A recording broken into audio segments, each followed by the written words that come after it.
Hello friends, બેસનની અંદર કાચું દૂધ નાખી અને આટલી શાનદાર અને લાજવાબ મીઠાઈ તમે એક વખત આ રીતે ઘરે બનાવશો ને એટલે તમે બજારમાંથી ક્યારેય પણ નહીં લાવો અને તમારા ઘણા બધા પૈસા ખર્ચ થવાથી બચી જશે અને ઘરે તમે ખૂબ જ સસ્તામાં અને શાનદાર આ મીઠાઈ બનાવીને તૈયાર કરી શકો છો. તો ચલો રેસીપી બનાવવાનું શરૂ કરીએ.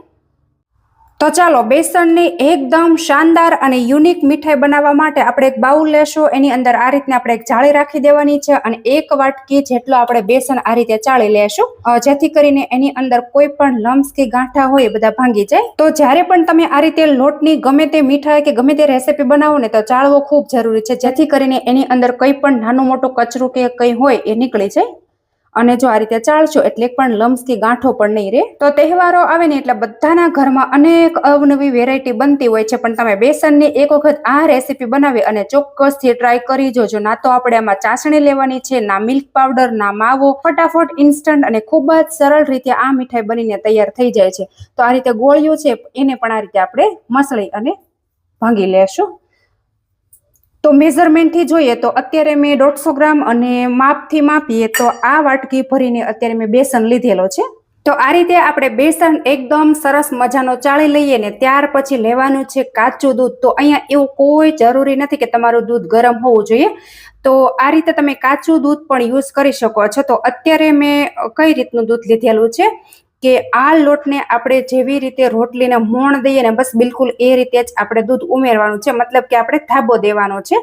તો તમને એવું લાગતું હશે કે આ લોકો મોહનથાળ બનાવે છે, પણ ના, આજે આપણે મોહનથાળ નથી બનાવવાનો, એકદમ શાનદાર મીઠાઈ બનાવવાની છે. તો દૂધ આપણે ઉમેરી દેશું. તો હવે જુઓ, અહીંયા આપણે બધું દૂધ એક સાથે મિક્સ નથી કરી દેવાનું. જો તમે બધું દૂધ એક સાથે મિક્સ કરી દેશો ને તો તમારો લોટ છે ને ઢીલો થઈ જશે, પણ આપણે લોટ બિલકુલ ઢીલો નથી કરવાનો, એકદમ ભરભરો ભૂક્કો રહે ને બસ બિલકુલ એ રીતે આપણે કરવાનો છે. તો આ રીતે આપણે બેસનને દૂધ સાથે એકદમ મસ્ત મજાનું મિક્સ કરી દેશું અને સરસ મજાનો આપણે ધાબો દઈ દેવાનો છે. તો જો હમણાં હું તમને ટેક્સચર બતાવું છું. આપણે લોટ બિલકુલ નથી બાંધવાનો, એ વાત તમે ખાસ નોટિસ કરજો. આપણે જેવી રીતે ભાખરીને મોણ દઈએ ને બસ બિલકુલ એ રીતે જ આપણે કરવાનું છે, બસ વધારે આપણે બિલકુલ કંઈ નથી કરવાનું.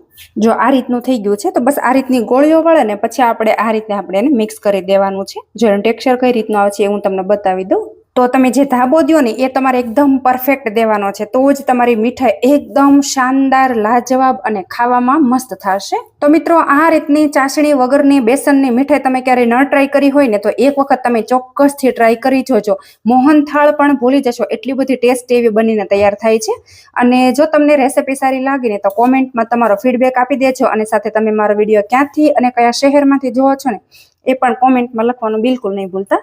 તો જો બેસન એક પણ બાજુ છે ને કોરો ન રહેવો જોઈએ, એ રીતે આપણે મોણ દેવાનું છે, મતલબ કે ધાબો દેવાનો છે.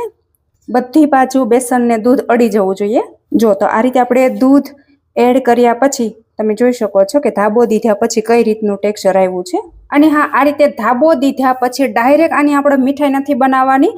આગળ શું કરવાનું છે ને એની પણ હું તમને એક મસ્ત મજાની ટિપ્સ આપું છું. તો અહીંયા એક મેં મોટી થાળી લીધી છે અને એની અંદર આ રીતની આપણે ઘઉં ચાળવાની ચાળણી રાખી દઈશું. અને હવે જે આપણે ધાબો દીધેલો લોટ છે ને એને આપણે આ રીતે થોડો થોડો કરી અને નાખી દઈશું.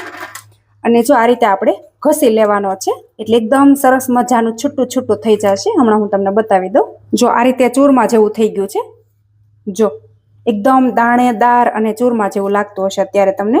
તો બસ આ રીતે આપણે બધા લોટને એ રીતે ચૂરમું કરી લઈશું. તો મિત્રો, તહેવારોમાં આ મીઠાઈ તમે એક વખત ચોક્કસથી બનાવજો. ખૂબ જ સરળ રેસીપી છે, કોઈ પણ આસાનીથી આ મીઠાઈ બનાવી અને તૈયાર કરી શકે છે.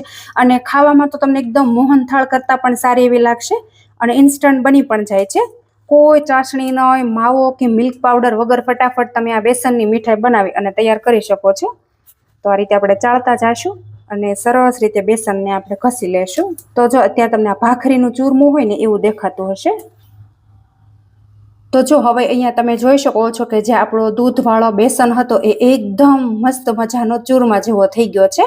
તો આને આપણે સાઈડમાં કરી દઈશું અને હવે આપણે જઈશું ગેસ તરફ. તો હવે જુઓ, અહીંયા મેં ગેસ ઉપર એક કડાઈ રાખી દીધી છે અને અહીંયા આપણો બેસન છે કંઈ નહીં એટલું અત્યારે મેં ઘી એડ કરી દીધેલું છે. હવે આપણું ઘી મેલ્ટ થઈ જાય ને પછી આપણે આની અંદર બેસનનું ચૂરમું એડ કરી દેવાનું છે. તો અહીંયા આપણું ઘી મેલ્ટ થઈ ગયું છે અને હવે આપણે એની અંદર બેસનનું જે ચૂરમું છે એ ઉમેરી દઈશું.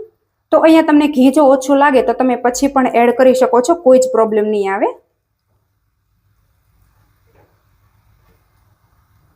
તો બસ આ રીતે આપણે એકદમ સરસ મજાનું હલાવી અને મિક્સ કરી લઈશું. તો હવે જુઓ, જેવો આપણો બેસન શેકાવા લાગશે ને એટલે આખા ઘરમાં ખૂબ સરસ મજાની સુગંધ આવવા લાગશે. તો અહીંયા આપણે કન્ટિન્યુઅસલી સતત ચલાવતું રહેવાનું છે. બેસન નીચે ચોટી ન જવો જોઈએ. અને હા, આ રીતે તમે દૂધનો ધાબો દઈ અને આ મીઠાઈ બનાવશો ને એટલે તમારી મીઠાઈ એકદમ કણીદાર અને સરસ મજાની ખાવાનું મન થઈ છે ને એવી બનીને તૈયાર થશે. તો અહીંયા તમને ઘી ઓછું લાગતું હોય તો તમારે નાખવાનું છે, પણ મારે અહીંયા પરફેક્ટ ઘી થઈ રહ્યું છે. તો આ રીતે બેસન શેકાશે ને એટલે થોડું ઘી આમાંથી પણ છૂટું પડશે. એટલે હવે આપણે આની અંદર ઘી એડ કરવાની બિલકુલ જરૂર નથી. તો અહીંયા જો લોટ શેકવામાં આપણે જરાય ઉતાવળ નથી કરવાની. એકદમ ધીરે ધીરે 8 થી 10 મિનિટ આ લોટને આપણે પ્રોપર શેકી લેવાનો છે. તો જેવો આપણો લોટ શેકાઈ જશે ને એટલે ગુલાબી રંગનો દાણો થઈ જશે એટલે આપણે સમજવું કે લોટ શેકાઈ ગયો છે. અને આમ પણ આપણે બેસન શેકીએ ને ત્યારે આખા ઘરમાં ખૂબ જ સરસ મજાની સુગંધ આવવા લાગે છે. તો પણ આપણે અંદાજ લગાવી શકીએ છીએ કે આપણો લોટ છે એ શેકાઈ ગયો છે કે નહીં. તો હવે જુઓ, તમે અહીંયા જોઈ શકો છો કે આપણો બેસન છે ને એ પ્રોપર શેકાઈ ગયો છે. તો આ રીતે આપણે નીચેથી ફેરવીએ ને તો એકદમ સરસ ગુલાબી રંગનો દાણો દેખાય છે. તો બસ હવે આપણે વધારે નથી શેકવાનો, કેમ કે નીચે ઓલરેડી દાજવા લાગ્યો છે. અને ત્યાર પછી શું કરવાનું છે કે અહીંયા મેં ખાંડ અને ઇલાયચી પહેલેથી જ દળીને રાખેલું છે. તો આ રીતે આપણે જેટલું ગળ્યું ખાતા હોય ને એ રીતે તમારે ઉમેરી દેવાનો છે. તમે જેટલું ગળ્યું ખાતા હોય ને એ રીતે જ તમે ઉમેરજો. અને હા, તમે અહીંયા ખાંડની જગ્યાએ સાકરનો પણ ઉપયોગ કરી શકો છો. તો આ રીતે તમે થોડી ખાંડ એડ કરશો ને એટલે બધું પાછું છૂટું પડવા લાગશે.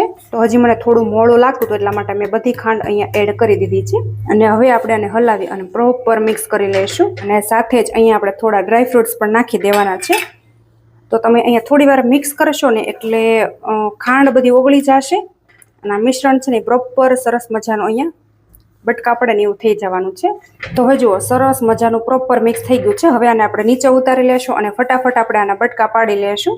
અથવા તમારે જો લાડુ કરવા હોય ને તો તમે લાડુ પણ કરી શકો છો. તો ચાલો હવે આપણે નીચે ઉતારી લઈએ. તો હવે જુઓ, આ ગરમા ગરમ છે ને ત્યાં જ આપણે આ રીતની મેઝરમેન્ટથી એક વાટકી લેશું. અને ત્યાર પછી આ એક થેલી લેવાની છે. જો તમને બહુ ગરમ લાગતું હોય ને તો તમે આ રીતની થેલી લઈ શકો છો, અથવા તમે હાથથી પણ બનાવી શકો છો. પણ આપણે ઠંડુ બિલકુલ નથી કરવાનું. જો તમે ઠંડુ કરવા રહેશો ને તો ભૂકો થઈ જશે. એટલે ગરમા ગરમ હોય ત્યાં જ તમારે લાડુ બનાવી દેવાના છે. એકદમ મસ્ત મજાના આપણા લાડુ બની અને તૈયાર થઈ ગયા છે. તો બસ હવે આપણે આ રીતે બધા લાડુ બનાવી અને તૈયાર કરી લઈશું. તો અહીંયા તમે જોઈ શકો છો કે મેં બેસનની એકદમ મસ્ત મજાની મીઠાઈ બનાવી અને તૈયાર કરી લીધી છે. તો અહીંયા મને લાડુ બનાવતી વખતે થોડું ગરમ લાગતું હતું ને એટલે મેં વાટકીથી જ મેઝરમેન્ટ કરી આ રીતે શેપ આપી દીધેલો છે. તો આ રેસીપી તમને કેવી લાગી છે એ કોમેન્ટમાં તમારો ફીડબેક જરૂરથી આપી દેજો. અને તમે મારો વિડીયો ક્યાંથી અને કયા શહેરમાંથી જુઓ છો એ પણ કોમેન્ટમાં લખવાનું બિલકુલ નહીં ભૂલતા. અને હજુ સુધી તમે મારી ચેનલ ઉપર નવા હોય તો ચેનલને સબસ્ક્રાઈબ કરી લેજો. Thank you.